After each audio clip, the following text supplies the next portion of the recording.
Guys, how's it? Tony has started recording. How's everybody? Good. Good? Good. Be good? Good. So this will be our last meeting for a little while. Then we have Christmas, and then we have, I think we should probably take the week between Christmas and New Year's as a break and then get back to it with Wallace Stevens. And I'm expecting Douglas to be our sitting authority on Wallace Stevens after we come back. But we'll spend some time with him. And yeah, so is everybody content to just kind of keep moving along with the poems? The poet. Yeah. Good, good. I'm enjoying it.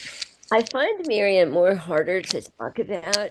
I like her. I know her a lot less well, partly because I was never taught her in school, back in the good old days when we didn't really read women writers. Um, I mean, that's for real. We read Emily Dickinson, and that was about it. Um, But So also, Anne, yeah, and our first day back would be the 6th of January then? I think so. Okay, Is that so? Is that, I guess that would, it's the Okay, first let me Tuesday. yeah, okay, that's the enter first it on the Tuesday. calendar. Um, Good. So let's do that. I'll miss you guys, but we'll be brave. We'll carry on for what is that, 2 weeks? 2 weeks? Good God. Yeah. I will dial in from Ireland. Yeah, you poor thing. I don't want to Oh, hear more about Ireland. I really don't. We were okay. supposed to go last summer. We were going to go to a conference in Galway. I was going to present with my friend Laura Gray. And then we were going to travel together with our husbands. And guess who spent the time instead at rehab getting over my broken hip and two hip replacements? And I had to cancel that whole trip. It was a I'm sorry. bitter blow, you know? Okay. So whatever. Yeah. Oh, yeah. Okay. So anyway, yeah, we'll get back with Wallace Stevens, and I will miss you guys, but I think it's probably good to take a little break and everybody just enjoy the holidays. Where does Santa Claus go? oh, well, the child left. Well, and you mean Oh, you're so supposed Yeah. to, Santa went off looking for children. uh-huh, Yeah. Yeah. Yeah. Ryan saw they're going. Yeah. yeah, cool. Okay, so one of the things that you probably know about Marianne Moore is that she was fond of revising her poetry. So, for instance, the version of poetry that is in this book, Marianne Moore Complete Poems, is I too dislike it. Reading it, however, with a perfect contempt for it, one discovers in it, after all, a place for the genuine. So she has just thrown away the whole rest of the poem. So let's look at screen sharing briefly, and we'll look at the poem poetry and read the longer version. Apparently, there are many different versions of this because she was somebody who kept working over her poems, for really most of her life. Um, so we'll screen share and look at the longer one.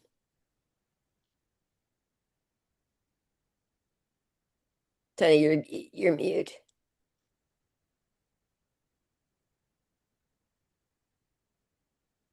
Sorry, which poem? Poetry. It's called Poetry. Okay. Yeah, Um, okay.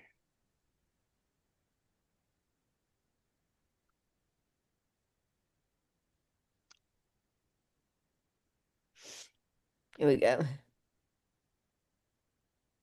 Yeah, beautiful. Oops. Okay, poetry. I'm going to read it to you, and let's just think about some differences between the two versions. Poetry. I too dislike it. There are things that are important beyond all this fiddle. Reading it, however, with a perfect contempt for it, one discovers that there is in it, after all, a place for the genuine. Hands that can grasp, eyes that can dilate, hair that can rise if it must. These things are important not because a high sounding interpretation can be put upon them, but because they are useful. When they become so derivative as to become unintelligible, the same thing may be said for all of us, that we do not admire what we cannot understand. The bat holding on upside down or in quest of something to eat, elephants pushing, a wild horse taking a roll, a tireless wolf under a tree, the immovable critic twinkling his skin like a horse that feels a flea, the baseball fan, the statistician, case after case could be cited did one wish it. Nor is it valid to discriminate against business documents and schoolbooks. All these phenomena are important. One must make a distinction, however, when dragged into prominence by half poets, the result is not poetry, nor till the autocrats among us can be literalists of the imagination above insolence and triviality, and can present for inspection imaginary gardens with real toads in them. Shall we have it? In the meantime, if you demand on the one hand, in defiance of their opinion, the raw material of poetry in all its rawness, and scroll down. Okay. That which is, on the other hand, genuine, then you are interested in poetry. So, any ideas as to why she might have cut this so severely?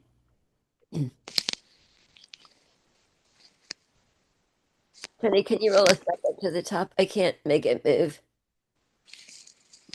Thank you.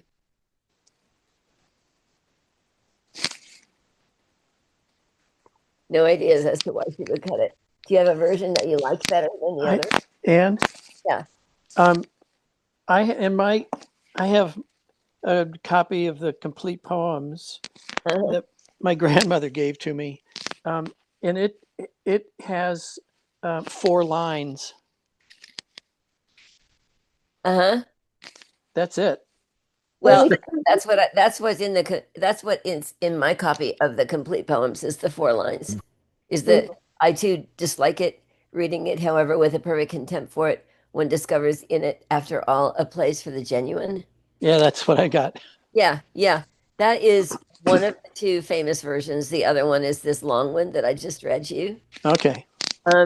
I don't know why she cut it so severely. The really famous phrase in it is imaginary gardens with real toads in them, you So, know? so Anne, Yeah. I have a thought, which is that I read a lot of medical research. I try to keep up. And for many, many papers, it's enough to read the abstract. And I think she's got the abstract here. But at the same time, if you really want to understand what's going on, and you read the whole thing, Yeah. and the details are illuminating. And I think the imaginary garden with real toads is illuminating in a way that a lot of the little examples are. But you don't need to read all of that to see the abstract. And that's really what she's, and at least to me, she's made a very concise statement at the very beginning that yeah, poetry has a lot of words and a lot of ideas and images, but and you can call it fiddle, but at the same time, when you read it, something resonates, and that's really, and if it's real, if it's genuine, and then she goes to great lengths to kind of elaborate, but in a way that you miss if you don't read the details, you miss the garden with the toad. Yeah, yeah, I agree. That's well said. I think one difference between a scientific paper and a poem, of course, is that a poem is a whole experience, you know? I mean, obviously, a scientific paper is a whole presentation, but it's not an experience in the same way. Um, Well, and it depends on what eyes you read it with. well, this is true, but I mean, you know what I mean? It's like I think we need to hear about the bat, the elephant, the wild horse, the tireless wolf, the immovable critic, the baseball fan, the statistician, all these things being part of the material of poetry. And then, really important statement, nor is it valid to discriminate against business documents and school books. She uses these. We'll see in a poem like An Octopus how much she uses documents and school books, that all of that can be grist for the mill. But then, of course, she says one must make a distinction when dragged into prominence by half poets, the result is not poetry. So there's a bit of self-affirmation there. Um, in a way, she's an autocrat of poetry. But there are the half poets who just will stick any old thing into a poem and try to call it poetry. Um, but she says, not until the autocrats among us can be whatever, I can't get down there, um, can see the yeah, thank you, can be above insolence and triviality and can present imaginary gardens with real toads in them, shall we have poetry. So like most of her poems, it's very eccentric. It follows a train of thought through all kinds of weird little details. I think quite wonderful details moving. For instance, one thing I like is moving from the animals to the critic, and then the humans, the insolent poets, the half poets, and moving back and forth between the animal kingdom and the human kingdom. And then this quite mysterious, what is it to have imaginary gardens with real toads in them? You know, you could have a real garden with imaginary toads, but imaginary gardens with real toads, that's quite something mysterious and a little bit like a koan to think about. I do this Zen meditation class, and the person who leads it has been talking a lot about koans recently. And it seems to me that that's a little bit like a koan, a poetry koan, an imaginary garden with real toads in it. But anyway, so she says, in the meantime, if you demand the raw material of poetry in all its rawness, and that which is, on the other hand, genuine, then you're interested in poetry. So it's got to be somehow both raw and genuine. It's got to be imaginary and real. It's got to draw from all kinds of sources, all kinds of creatures. Um, and in certain kinds of moods, it's easy to dismiss. It's like, I too dislike it. Here she is giving her life to writing poetry. And she's like, whatever, throw it out with the baby in the bathwater. So, any comments on this poem? Can we come back briefly to everybody where I can see everybody? Yeah, I have a comment. I have my hand up. Yeah, Otis. It's not in this poem specifically, but it's something I wanted to say that I found interesting about Marianne Moore, and I missed last week, but I watched it on the Zoom on the recording. She pops in phrases that are sometimes anachronistic appearing or just contemporary, and which in a way is anachronistic because a lot of the images don't have any reference in time and space, like a toad in the garden. She refers to statisticians and baseball in this one, but the one that really struck me was in the grave or graveyard, where she refers to birds flying at top speed, and that's kind of a contemporary phrase from the jet age, Oh right? yeah. Where we were in high school, and it's because she's such a deliberate writer. I'm curious about your thoughts on why she does that. Well, she just considers everything as grist for her mill. We're going to see that a lot when we talk about an octopus.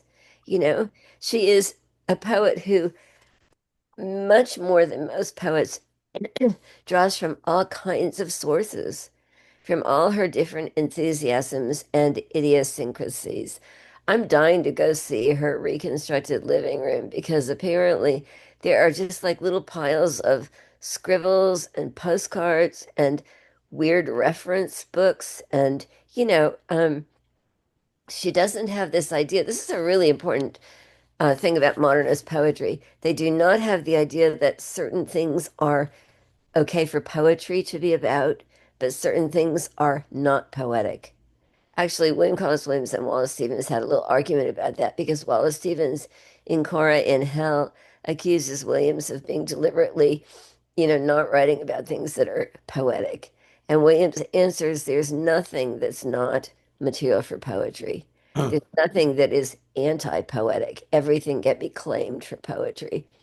And that would be one thing that Marianne Moore does too. But Marianne Moore is a lot more impersonal than Williams and a lot more impersonal than Eliot, really, for all that Eliot seems so impersonal and talks about impersonality. He's like deadly serious personal in his poetry, you know? And I find one thing that's interesting about Marianne Moore, and probably also as a woman writer, is the layers that she puts between the reader and her own private person. You know, sometimes you'll get, like in What Are Years, you'll get a much more direct kind of statement, a moral statement, but still that's not a personal statement. But if you think about poets like, oh, Adrienne Rich or Sharon Olds or uh, Allen Ginsberg or so on, and think about them next to Marianne Moore, you can see what I mean, I think, by the layers of I'm not sure I call it self-protective. It might be self-protective, but the layers of like lamination between her own personal day-to-day existence and then what we get as a finished poem, you know? But it's just that she was a little pack rat. It's like she was interested in so many different things and pretty knowledgeable about so many different kinds of things. And she just thought of all of that as material for her poems. They're like collages a little bit, you know? um, putting together this and this and this and this, and then sometimes these sudden leaps from one thing to another, where if you read the poems over and over and over again and you get used to those leaps, they're just like they're wonderful. But I remember when I started reading Mary Moore, I just couldn't get into her because I'm like, I'm totally lost here. What am I supposed to be doing? That's because I was reading poetry like E. Cummings or Eliot or Sharon Olds or somebody like that who is much more kind of emotionally accessible right away. Douglas, you're grinning. You want to comment on that? You're mute. In in my copy, it has her note beforehand. It says omissions are not accidents. Yeah, Yeah. yeah, yeah. That's a very good thing to think about. Yeah. Other responses to this poem? Oh, Leslie, you had your hand up. Yeah. Um, well, the line that she says, "We do not admire what we cannot understand." Mhm. I, my my first reading, I was going with some of the other poems. I mean, like, how do we know the octopus is Mount Rainier? It takes a while, but I decided this time just to listen to you read it rather than look at the page, and a lot of it sounds like a prose manifesto. Yeah, it kind of is. Like all these about what it is, and then where she's talking about you say about the critics, the immovable critic twinkling his skin like a horse that feels a flea. That's a great line. But then she does it. You know, she just bridles at the notion of these half poets who Yeah. aren't doing it her way. So I, um, I think it's interesting. Yeah, me too. Me too. I'm very fond of her. And she does have a good sense of humor, you know? She's wry. And she's witty. She's witty as heck. So let's look at, do you want to look at an octopus? Oh, yeah, Barry. And Okay. I had one comment. When you mentioned collage, I was thinking about collages and mosaics because again, she seems like the way she works is, like you say, collecting these little fragments and then assembling them into something that's totally her own. And I was thinking that when you look at a collage, you don't really necessarily need to know the sources of where those images came from. You can look at the whole composition as a piece of art, appreciate it. When you do it as a poet, it's a little different because there's the meaning of the pieces and also the source from which the pieces come that it becomes important. So it seems like in a way she's got this challenge of assembling these poetic collages so that they are beautiful and meaningful without knowing the sources, but even more impactful if you do know the sources. Yeah. Yeah. Good point. Very good point. Do y'all feel like tackling an octopus? Yes. Sure. It's huge. It's a huge poem, and it's going to take a little time to talk about. And I want to just read you, for instance, some of the sources. Um, Quoted lines of which the sources not given are from Department of the Interior Rules and Regulations, the National Parks Portfolio, 1922. And then the phrase glass that will bend, the note for these are her notes.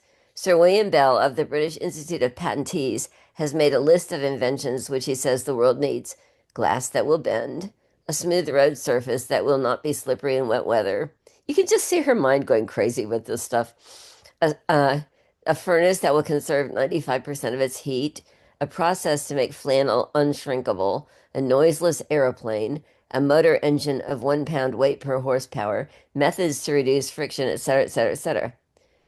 And then again, the phrase picking periwinkles is from M.C. Carey, London Graphic, August 25th, 1923. The phrase spider fashion is from W.P. Pycraft, Illustrated London News, June 28th, 1924. The phrase ghostly pallor and creeping slowly from Francis Ward, Illustrated London News, August 11th, 1923. Magnitude of their root systems is from John Muir. Creepy to behold is from W.P. Pycraft, Illustrated London News, June 28, 1924. And it just goes on and on and on and on. She's got all kinds of quotations from this book called The Rockies of Canada, published by Putnam in 1903, written by W.D. Wilcox. And then she says, they make a nice appearance, don't they? That's a line overheard at the circus. And as I say, it's just like there's just a lot more, right? So she's like drawing again, like a little pack rat scurrying around among these different books and finding bits of phrasing or strange details or whatever. Now, the the work that this poem is doing is enormous. I like to talk about the work that a poem is doing, which means why does it exist? What is its project? And the work here is trying to somehow write a poem that is commensurate in language to this enormous glacier that lies over the top of Mount Rainier, which she says has 8 arms like an octopus. It's like you can imagine how you couldn't write a poem about a glacier, right? You could write a tiny poem about a tiny bit of a glacier, something like that. You could write a poem about a body that emerged from a glacier. That's been done. Um, Sort of like Seamus Heaney's bog poems, about the bodies preserved in the bogs.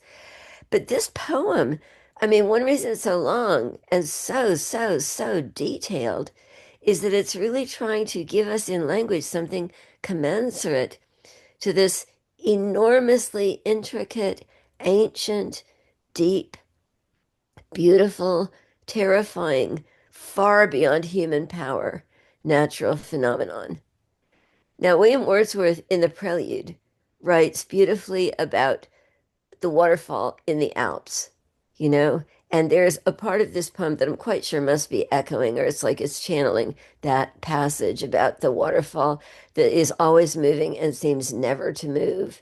This image of the sublime, this image of grandeur. But this whole poem is an exercise in sublimity, an exercise in trying to evoke in us something far beyond our usual ken.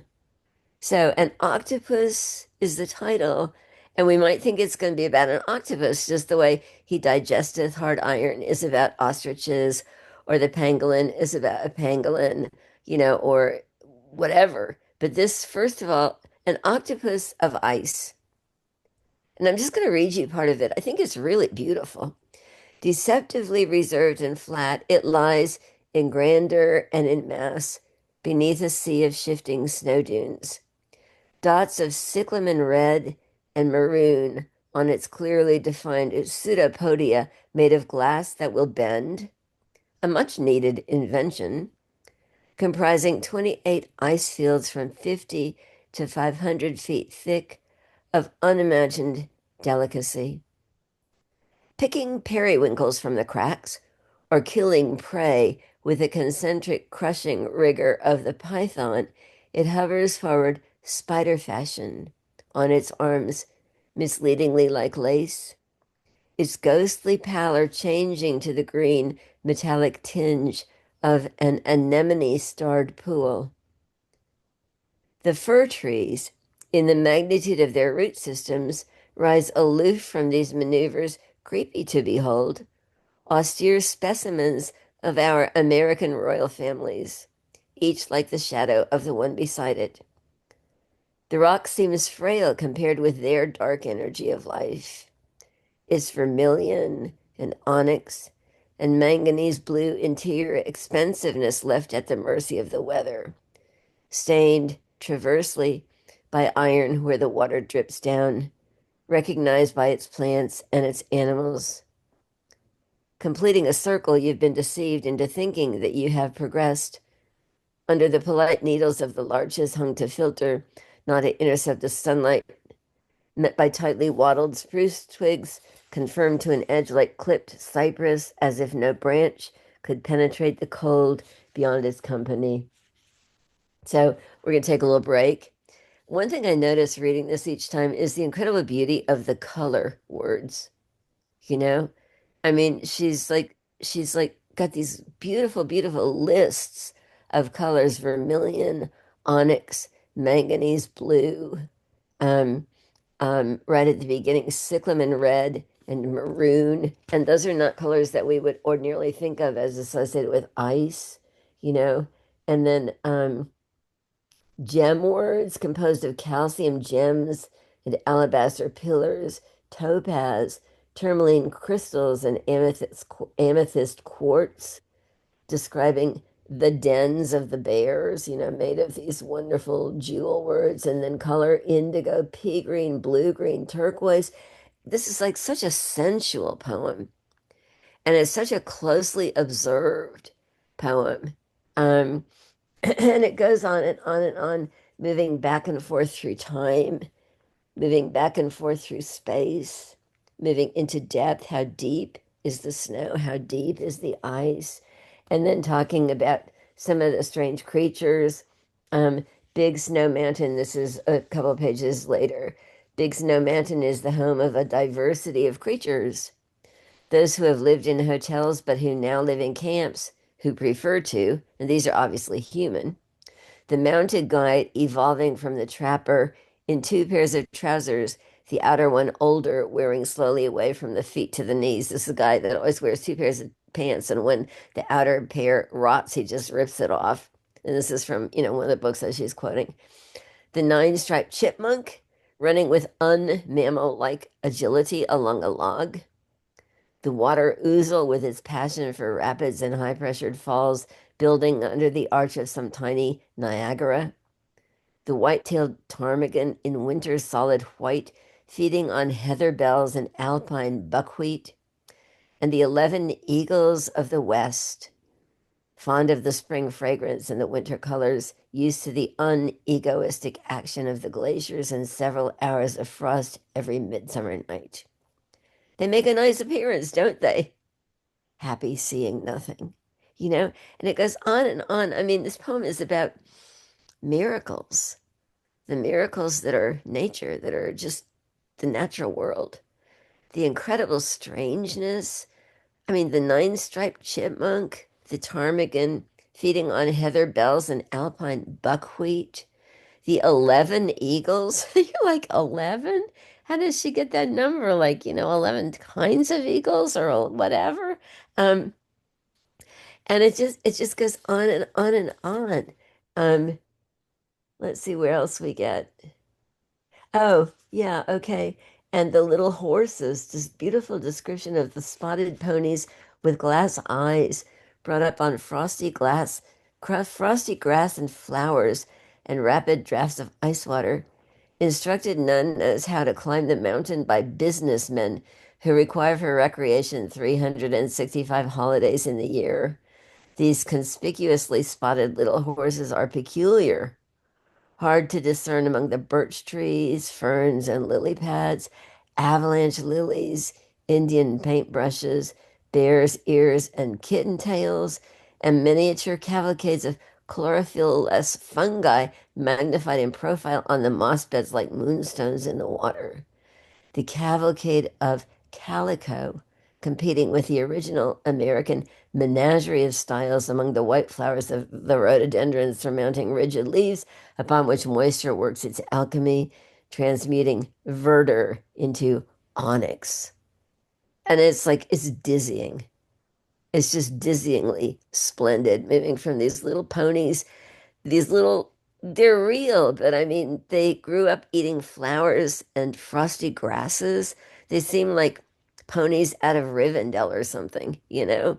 And yet their job is to carry the businessmen up the mountainside. Somehow they know how to do it, sure-footed little things.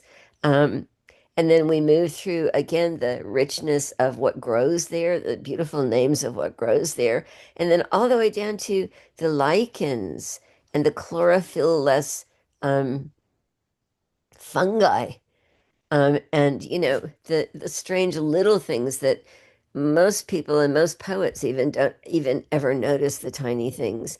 And then we switch to the Greeks for a while, right? Like happy souls in hell enjoying mental difficulties. The Greeks amused themselves with delicate behavior because it was so noble and so fair. And I'm not quite sure how we get to the Greeks, but we do. We get to the Greeks for a while. She's talking about them. She's talking about how they are, in her opinion, or in the opinion of this book, they were emotionally sensitive yet hard-hearted. Their wisdom was remote from that of these odd oracles of cool official sarcasm upon this game preserve, where guns, nets, sentence, traps, and explosives, hired vehicles, gambling, and intoxicants are prohibited. And this again is that booklet about the national park system. Disobedient persons being summarily removed and not allowed to return without permission in writing.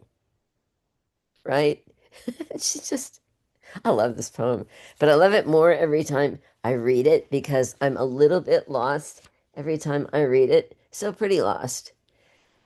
Moving toward the end, neatness of finish. Neatness of finish. Relentless accuracy is the nature of this octopus with its capacity for fact. Creeping slowly as with meditated stealth, its arms seeming to approach from all directions, it receives one under winds that tear the snow to bits and hurl it like a sandblast, shearing off twigs and loose bark from the trees. Is tree the word for these things flat on the ground like vines? Some bent in a half circle with branches on one side, suggesting dust brushes, not trees. Some finding strength in union, forming little stunted groves, their flattened mats of branches shrunk in trying to escape from the hard mountain, planed by ice and polished by the wind. And then summing it all up, the white volcano with no weather side, the lightning flashing at its base, rain falling in the valleys and snow falling on the peak, the glassy octopus symmetrically pointed, its claw cut by the avalanche, with a sound like the crack of a rifle in a curtain of powdered snow launched like a waterfall. This is power. This is power far beyond human imagining, you know? So, anybody have comments on this poem?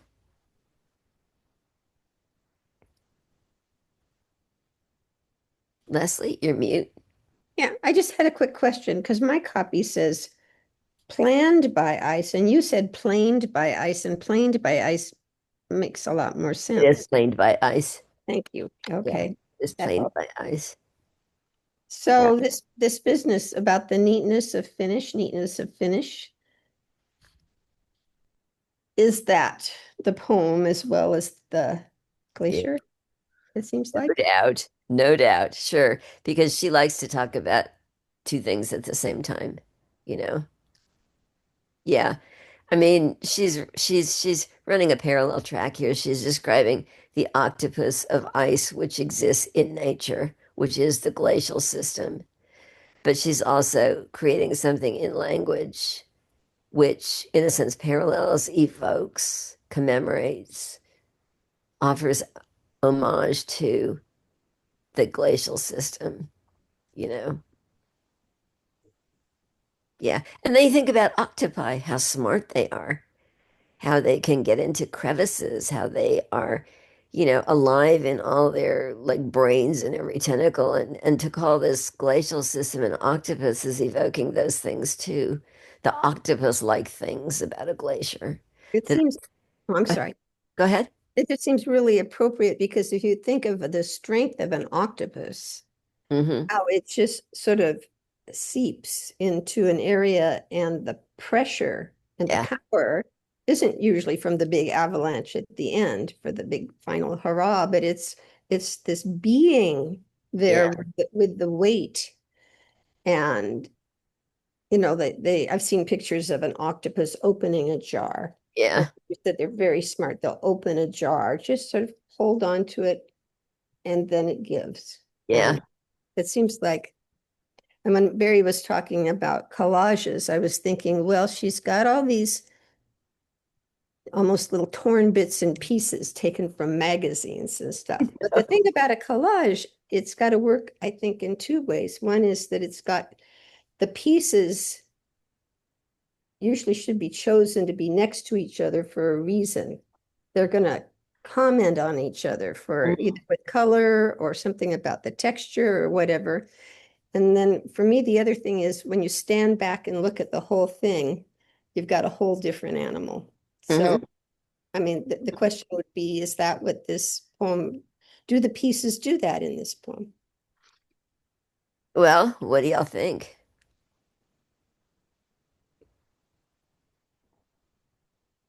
Do they create patterns? Yeah, Douglas.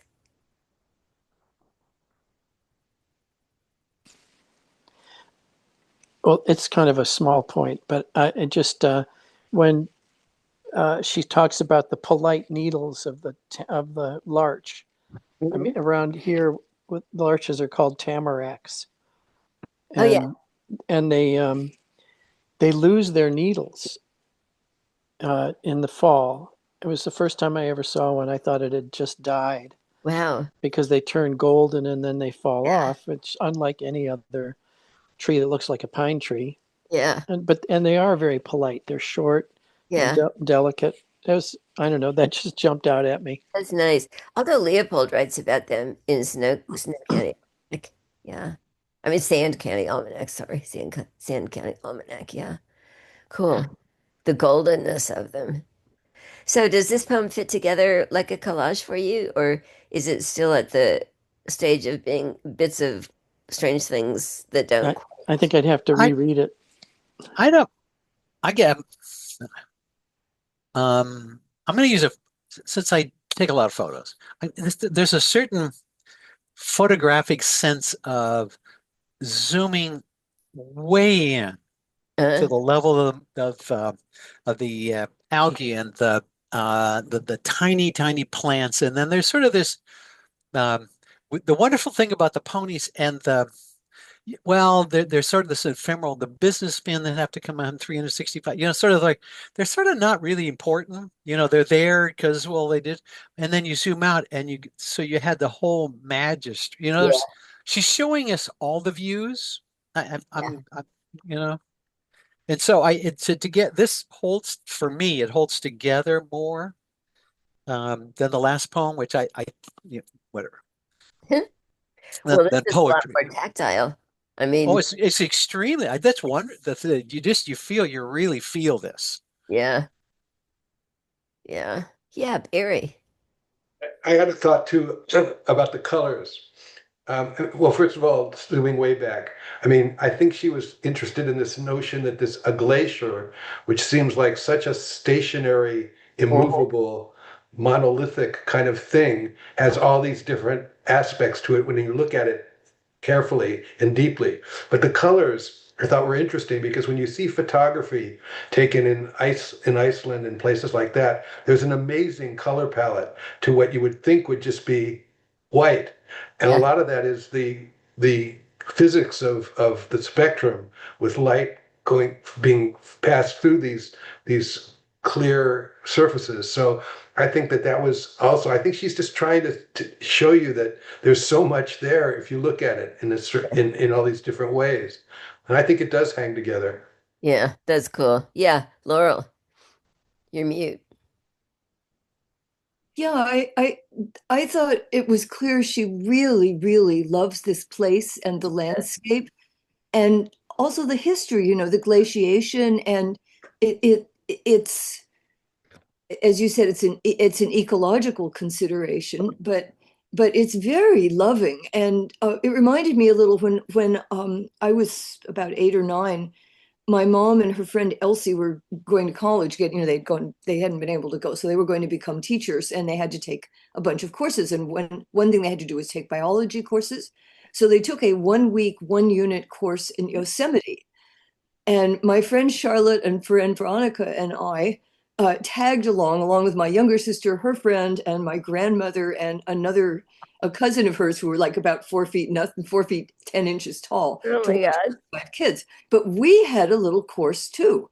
So Mhm. while they were in classes learning biology, we went around and we learned all these things, like how to tell the different pine trees apart, and all about the animals and the nature. And there was this sort of wonderful child marvel at Yeah. Yosemite and everything about it, and the smell of the pine trees, and so this is what this kind of, it's like a childlike love of the place, but mixed with, and the little bits of instruction, as it were. And it really reminded me, reading this, of our little, the week in Yosemite, and going around counting the needles on pine trees, but thinking about all the different pieces that went together. But if you step back, there's this amazing place. And you could imagine, they talked about how this whole valley had been carved out by glaciers. Yeah. And you think of the power of that it took. So this really resonated for me as just such a lovely, and you could sort of imagine a a child wandering around and seeing everything from little tiny stuff to this great big set of glaciers shaping everything. So I mean, I really, this is just wonderful. You could see reading this a zillion times and Yeah.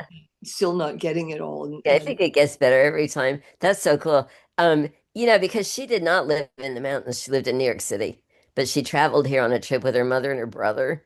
And there's great photographs of them. They had a guide, and there's a couple great photographs that I saw. They're all holding onto this huge rope that goes up along the mountain. And they've obviously been like hiking up, holding onto the rope, and then they're being photographed like all in a line. And it's like, fourth from the left is Marianne Moore, whatever. But yeah, and they're sort of gazing off in awe at the mountain across the way. It's great. But yeah, that's really true. And it just occurred to me to think, I mean, because I do write a lot about the natural world, but nothing huge like this. But it's like once you get started naming things is, it can be totally inert, but it can also be, it's like you realize that the world is infinite, you know? And you realize that the world is infinitely interesting once you start just paying attention to it. Um, yeah, and that's one thing I love about this poem, is that she's just really looking closely, and it blows my mind that this poem was written by somebody who had been there briefly, you know, who didn't live there. So the whole book learning aspect of it is probably just as important as the being there on the ground aspect of it. But what a wonderful poem. What a crazy, that's crazy. that's really, I like the fact that there are quotes in there that you can enrich your experience Yeah. with that. I mean, for me, going to this little class and actually paying attention to the fact that pine trees are not all the same. Uh-huh. And the larches, I think Doug was talking about larches losing their leaves. Um, that, that they look like they're going to be a pine tree, and then they're not. Hmm. So Yeah. you just the keeping looking. Yeah. Yeah. Any other comments on this poem? Well, let's look at he digested. Okay, yeah, Douglas, go for it. I Yeah. was just going to say that, living in a place that in New England where that was covered with thousands and thousands of feet of ice at one point, and see how it shaped the landscape and it's just it's pretty interesting because she really gets into it. Yeah. Yeah. Yeah. So we'll look at He Digesteth Hard Iron, which is just a great title. It's like who would not want to read a poem called He Digesteth Hard Iron? Although the Apiornis or rock that lived in Madagascar and the moa are extinct, the camel sparrow linked with them in size. The large sparrow Xenophon saw walking by a stream was and is a symbol of justice. This bird watches his chicks with a maternal concentration, and he's been mothering the eggs at night 6 weeks. His legs their only weapon of defense. He is swifter than a horse. He has a foot hard as a hoof. The leopard is not more suspicious. How could he, prized for plumes and eggs and young, used even as a riding beast, respect men hiding actor like in ostrich skins, with the right hand making the neck move as if alive, and from a bag the left hand strewing grain, that ostriches might be decoyed and killed? Yes, this is he whose plume was anciently the plume of justice, he whose comic duckling head on its great neck revolves with compass needle nervousness when he stands guard. In S-like foragings, as he is presenting the down, preening the down on his leaden skinned back. The egg piously shown as Leda's very own, from which Castor and Pollux hatched, was an ostrich egg. And what could have been more fit for the Chinese lawn it grazed on as a gift to an emperor who admired strange birds than this one, who builds his mud-made nest in dust, yet will wade in lake or sea till only the head shows. 600 ostrich brains served at one banquet, the ostrich-plumed tipped tent and desert spear, jewel gorgeous ugly eggshell goblets, 8 pairs of ostriches in harness, dramatize a meaning always missed by the externalist. The power of the visible is the invisible, as even where no tree of freedom grows, so-called brute courage knows. Heroism is exhausting, yet it contradicts a greed that did not wisely spare the harmless solitaire or great auk in its grandeur. Unsolicitude having swallowed up all giant birds, but an alert, gargantuan, little-winged, magnificently speeding running bird. This one remaining rebel is the sparrow camel. The sparrow camel. One thing I love about this poem is you have to read for a while before she tells you that it's about an ostrich, you know? And you're like, what, who, what, who? He digesteth hard iron and the camel sparrow. And then you finally get down to the stuff about the ostrich plumes and so on. And you're like, oh, okay, we're reading about ostriches. Leslie? Oh, just a personal note, sort of in Pasadena, where my mom grew up and my grandmother was there, they had an ostrich farm. And I have photos of probably was my grandmother sitting in the carriage being pulled by ostriches. Oh my goodness. And I also, because I can't throw it away, I have my grandmother's friend's mother's ostrich fan, Uh-huh. which my mother had put in a glass frame so that it won't be destroyed. But they are astonishing. I mean, calling them a sparrow camel is strange. I sort of looked that up because why did they come up with that name? But apparently they live in such desert climates that they were compared to the camels. So what's this big jump in the last 2 stanzas? Yeah, I know. There is a big jump. Earlier I said all essentialists change directions, it goes someplace else. Well, let's think about this. Um, Do you guys know what cabinets of curiosity are or were? I love them. The Wunderkammer, you know.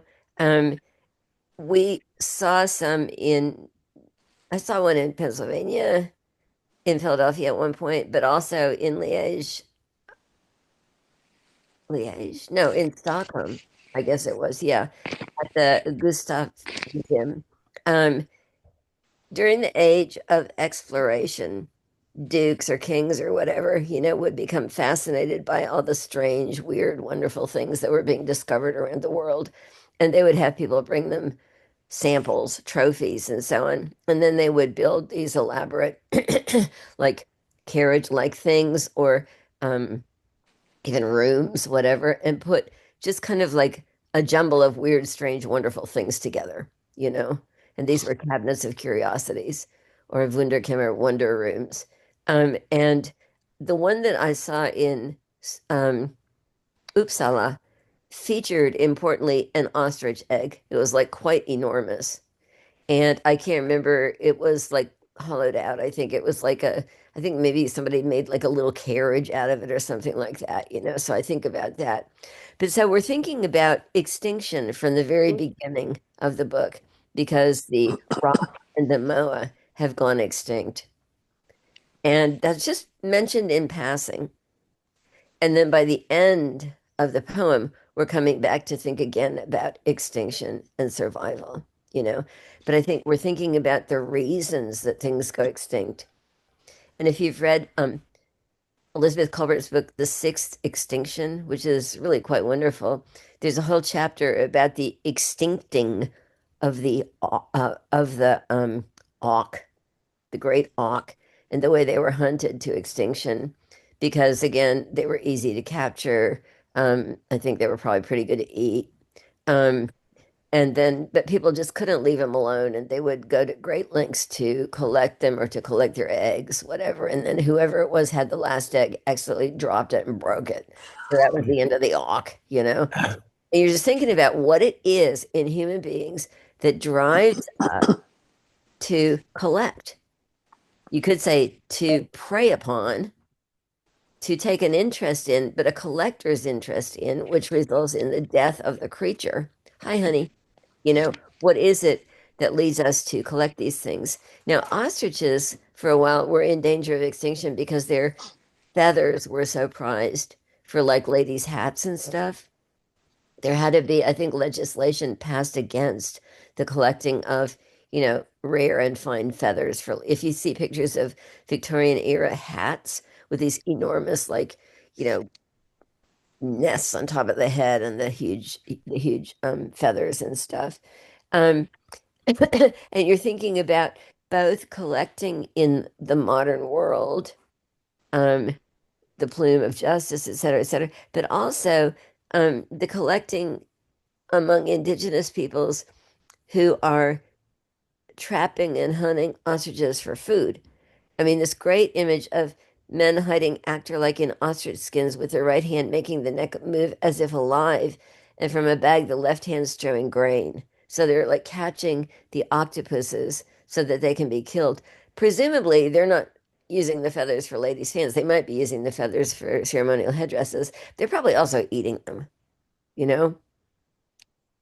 And then you get the strangeness of the creature, as so often with Marianne Moore, the tiny little head, the comic duckling head, and the great neck, the S-like foragings as he is preening the down on his leaden skinned back. Again, this combination of something that we associate with, in a way, ugliness with great beauty.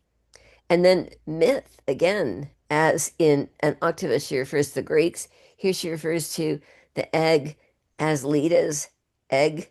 They gave birth to Castor and Pollux, and also Helen and Clytemnestra. It was a busy egg.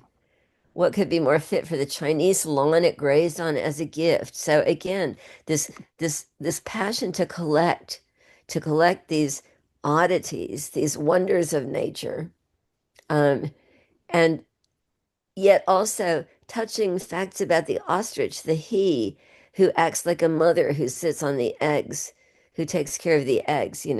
But then you have this leap And you're thinking about, I think, consumption run amok. 600 ostrich brains served at one banquet. This is like a feast of hummingbirds' tongues or something like that. It's like, what drives us to want to do this, to kill 600 ostriches? They got tiny heads. How big can their brain be? To feed people at a feast. And what do you do with the rest of the ostrich? It reminds me of like the buffalo killed, in the Great Plains, and only the tongues would be used, and the rest of the body would be left there to rot in mountain high piles. You know, People would um, buy a train ticket, and the train would take them along through the Great Plains, and they would just shoot out the window and leave the bodies where they fell. It's like, what is it that makes us do this? The That ostrich, was that was part of an intentional yeah, genocide against the Indians. yeah, get rid of their food source, yeah. The ostrich plume tip tent and desert spear, 8 pairs of ostriches in harness. Says they dramatize a meaning always missed by the externalist. So what's the inner meaning of all this? And I gotta say, I don't think it's a pretty meaning. I think it's a meaning about ruthlessness and greed and a kind of externalization of the imagination. It's like there's something that feeds the sick imagination by imagining 600 ostrich brains. But what do we get from it? Nothing except death. This is a kind of, Williams talks about the imagination being dedicated to death. And to me, this is a kind of exemplification of that dedication to death for the sake of conspicuous display. You know, the power of the visible is the invisible, right? So the invisible, what is the and then she switches, and she's a moralist in her poetry. She talks a lot about courage, freedom, these inner values that can't be inculcated just by conspicuous consumption. Even where no tree of freedom grows, so-called brute courage knows heroism is exhausting, yet it contradicts a greed that did not wisely spare the harmless solitaire. This greed that drove the moa, that drove the rock to extinction, that drove the auk to extinction, so that only the gargantuan, little winged, magnificently speedy running bird called the sparrow camel still survives of all those great and wondrous creatures. Or you could think about the dodo, so trusting that it would just waddle up to people and let itself be clubbed to death. So I think it's a great poem about, again, about the natural world, about our relationship with the creatures, and both our awe and our failure to really stand sufficiently in awe of that which we are so rapidly destroying. And this poem from a long time ago, but it's really an eco poem. Yeah, Tony? Um, I get everything you're saying. However, we're not that distinct from the rest of the world. If we, the natural world, if we introduce an animal species or an animal species, for example, when we had nothing to do with this, when the Isthmus of Panama connected North and South America, the placental mammals decimated all of the uh, uh, what do you call them? Marsupial. Marsupials in South America. The rape of the natural world isn't confined to us, and I see it in other. I mean, we are particularly powerful and particularly damaging in our practices because of our technology. But I'm not sure the instinct is entirely innocent on the part of the rest of the creatures of the world. I kind of resist the idea of portraying an Eden or an innocent world. I feel like the whole world has aspects of wonderfulness and also aspects of cruelty and violence. But those placentals, they just wanted to eat. Uh, yeah, exactly. But they probably also they go to some lengths to display their dominance. That happens in the natural world as well. Oh yeah. And this is a way that somebody, I'm not trying to defend our actions. I want to make that clear. I'm just saying that we share more with the natural world than sometimes we like to admit. I agree with you. I agree with you. It's just that we humans are the only creatures who write poetry, and who can think about what we're doing to the natural world, you know? I mean, I don't really think that the leopards and civets and so on and so forth can think about what they're doing, you know? That's In right, they but don't have so an environmental far consciousness. so far that hasn't curtailed our damages. Exactly.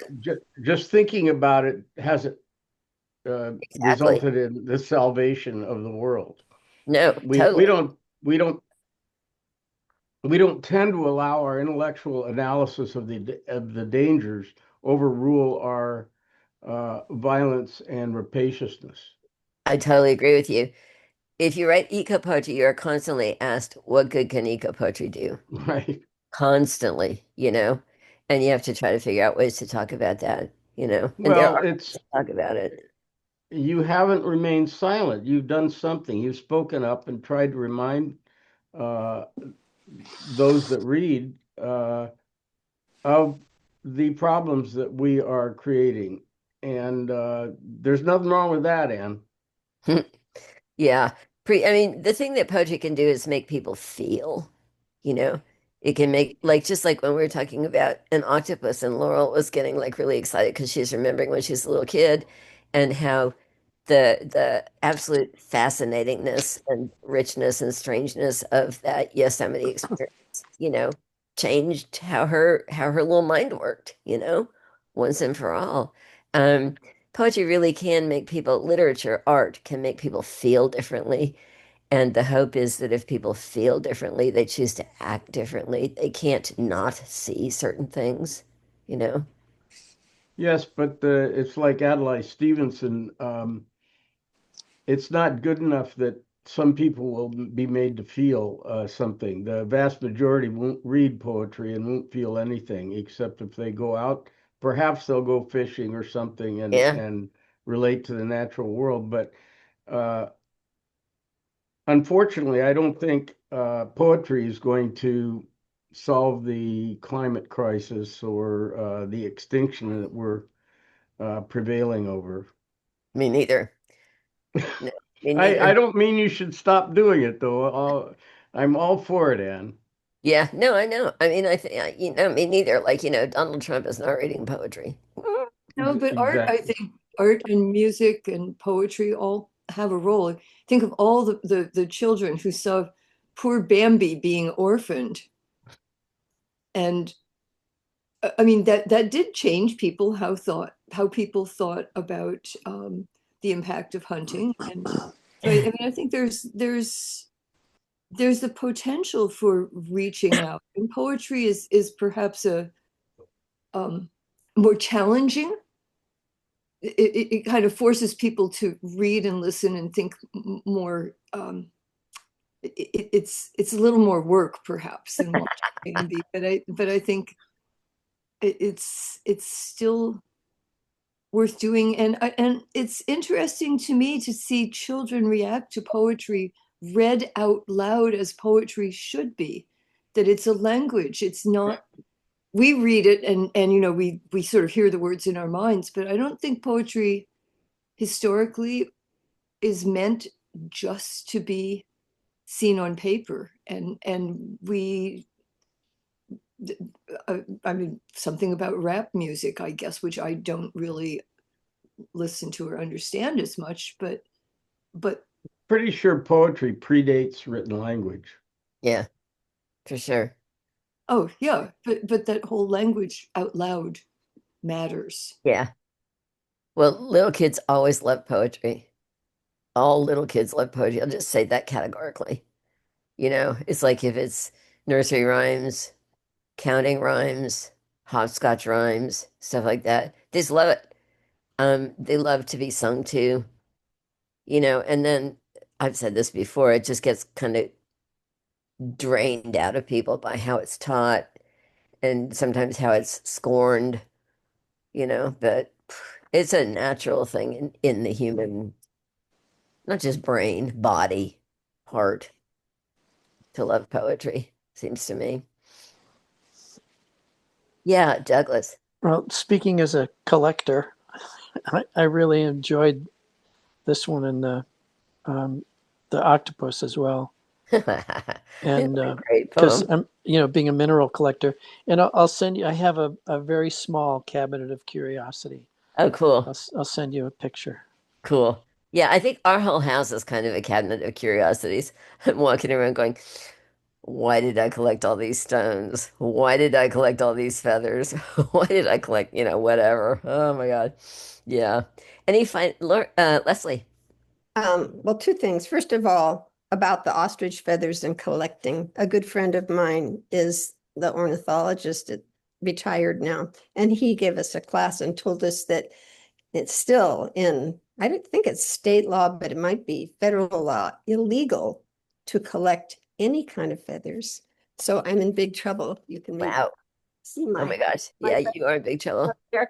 So having a feather is punishable by huge fines, even if you picked it up off the ground, Even if it's a dead bird. even if it's a dead bird, right? But Wow. the other thing is you were talking about naming, and I think it's sort of a two-edged thing. I was thinking about, from my point of view, the damage caused by the J version of the creation story in Genesis, where Adam is given the power or the right to name all the other creatures, implying that humans are Mm, superior, and naming in mythology, knowing somebody's hmm name is power over them. hmm I have all these myths about if I can find out your real name, even if it's Rumpelstiltskin, I have power over you. But the other thing about naming, um, we also had a class on botany, and the professor who took us up to look at the different, we were looking for meadow foam, which has caused the big thing around here because people can't build where there's meadow foam. But he said he took his college students up and they would be tromping all over everything. And then as they gradually learned the names of the little flowers and plants, they noticed them for the first time. They hadn't been aware of them until they knew their names. And once they knew their names, then they were tiptoeing around, making sure that they didn't squish anything. And I think that's the other reaction to naming, hmm which the eco poetry can do, because you not only, the naming, you're giving awareness to the thing, and the hopefully people's awareness, their reaction won't be that they want to go out and serve 600 Yeah. Australians, but that they want to protect. Yeah. Yeah. It cuts all different kinds of ways. And then there's also the relationship of poetry to silence and the importance of silence for poetry. So yeah, it's The complicated.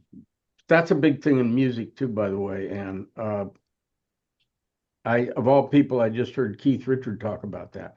But Miles Davis was big on that. Anyway, the naming, what naming forces you to do is you have to pay attention. If you see two birds, they're just birds. But if you know that they're different species, and in order to name them, you have to observe them closely enough to notice the distinctions between them.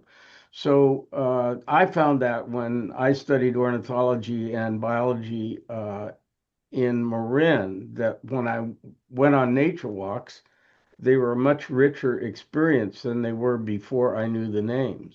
Mm, yeah. Because you have to look at everything. Yeah. My problem with birds is that they're always moving. By the time I'd ever get my binoculars in the approximately right direction, it'd be gone, you know. I'm much better with flowers and trees because they hold still. Yeah, Barry. well, that's what they say in birding. They say first I couldn't make him out, and then he left. Yep. I agree with Tony that art of all kinds is not going to solve the climate or the environmental crisis. But I would remark that this made me think about the fact that there are. I thought of a number of art creations that address environmentalism and it actually have become part of popular culture, including the Avatar films, including Fern Gully, the animated film, including Koyaanisqatsi. These Mm-hmm. are things that changed, I think, at least for the people that saw them and enjoyed them and took their meaning to there's a consciousness about environmental protection that comes along with these things, and they weren't there 20 years ago. So there's maybe a glacial like movement toward toward something here. Mm-hmm. I I would say Longer ago that if than you're 20. if your objective in creating art is to move the masses to change things, I'd say you're going to be very disappointed Yeah, as an for sure. artist. For sure. For sure. Well, that goes back to Whitman in his preface to Leaves of Grass. The last sentence used to be the proof of an artist is that the country adopts him as eagerly as he adopts it. And by the next year, that sentence was gone because it's like nobody ever adopted the eager, women as whatever, Oh I, my God. okay, I know we have to stop, but I just want to make sure that you guys know about the anthology called Attached to the Living World, a new eco poetry anthology. Do you know about that? Have I talked to you about it? Well, I co-edited it with my friend Laura Gray Street. I'm looking if I have a copy I can show you easily. I'll send you some information about it. I'll just do that in an email and I'll send you a picture of the amazing cover and so on. Okay, guys. Hey, Neil, tell your grandchildren that Santa says hello. Ho, ho, ho, ho, ho. I know, I know. Have a wonderful holiday, everybody, and I will see you. And thanks again. Take care. Bye. Yeah. You're Yeah. sick. Thank you. Happy See you holidays, Happy New everybody. Year. in a Happy week. Happy holidays. holidays, everybody. We see you in a week, Tony. Yeah, Yes, lucky you. Yeah. on the first. There we Okay. go. We're Bye. there. All right.